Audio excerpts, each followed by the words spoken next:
So our first project is going to be a small monochromatic painting done on these 8x8 canvas boards. Canvas boards are pre-primed and they have a canvas texture on them, which sometimes can be difficult to deal with while you're painting. It's got positives and negatives.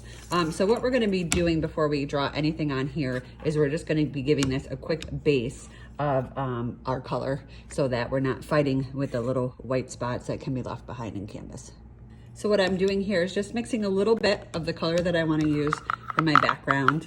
I kind of have a rule, you don't generally use any color pure. You always want to change it a little bit. So I've just went in with a little bit of my blue, a little white, a little bit of black to get this kind of bluish, grayish color. Adding a little bit of water to thin it out because we don't want to give a solid coat to this because we will be painting over it. This is just giving our background some tone, which will help later on. Your canvas should be dry at this point. So what you're going to do now is just use a straight edge and you're just going to divide your canvas up into some areas. You can kind of plan ahead of time a little bit. You can do it arbitrarily, which I'm doing here. You don't want to get too many areas on here, but just so that there's some interesting areas and shapes to paint. Another tip while painting is actually to use a white charcoal on your canvas. You can see I've switched and started doing that here. It gives you sometimes, especially if you're using light colors, having those pencil lines can really get in your way. So a white charcoal pencil is another great option for drawing on top of your paintings when you've done an underpainting. So now we're going to start working on our painting. This painting is just going to be a monochromatic exercise. Monochromatic meaning one color. So you're going to continue with your same cut palette. You've got your color plus black and white. And within the painting in all the areas, I want you to create colors that are solid, like we did in our graded value scale. So maybe you have some areas that are solid light blue, but then I also want you to have some areas that are showing gradations, and they don't need to show the whole thing, but maybe here you're going light blue to medium blue, or maybe here you're going medium blue to dark. So just working your way through. You are going to cover up all of the canvas, even though we've got some paint down. What you'll see is that paint will help balance out that white in the background so you don't have to make your coverage as thick. I want you to be doing all your blending right here on the canvas. I don't want to see little mixed pots of color there to use.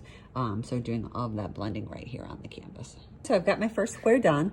I tried my best to keep this edge nice, but you're also going to have another edge butting up against it. So that's really going to be your opportunity to make that edge nice and perfect. It's okay if you go over those edges a little bit, as long as you can still see where your lines are, knowing that you have a chance to make those edges perfect when you do the adjacent square. Okay, I've got my second square finished here where I'm going like a blue to a darker blue. Again, keeping good on my edges, but not being perfect because I know when I create this shape in the middle that I'll have that opportunity to make my edges really tight.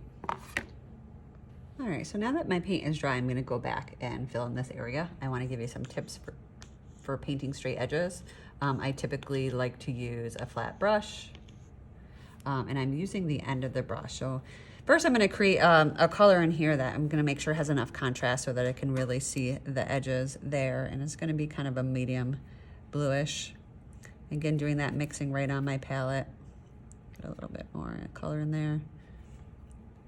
And I'm gonna work my way right up to the edge using this side of my brush, the top of my brush.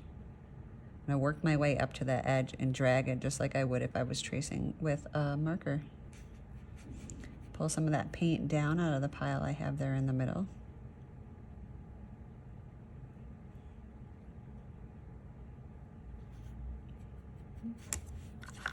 And you can see I've created a nice edge there. I'm gonna do the same thing on this side.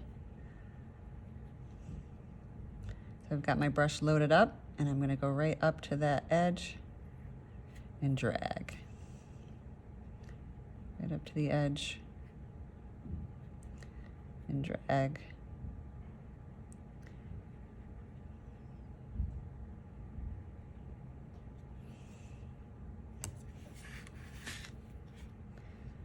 I'll go ahead and do my sides. You now have an opportunity on the sides of these to fix that edge when I do this one here. But still trying to be neat, but knowing if I go over a little bit, I'll be creating another edge there. Okay, so there's my nice clean edge. All right, so we've got our finished painting here. You can see edges are nice and crisp and clean. You're using a lot of different values and shades, and also keeping in mind not to keep any squares next to each other that are too close in value. You really want to use that contrast to help the areas pop out.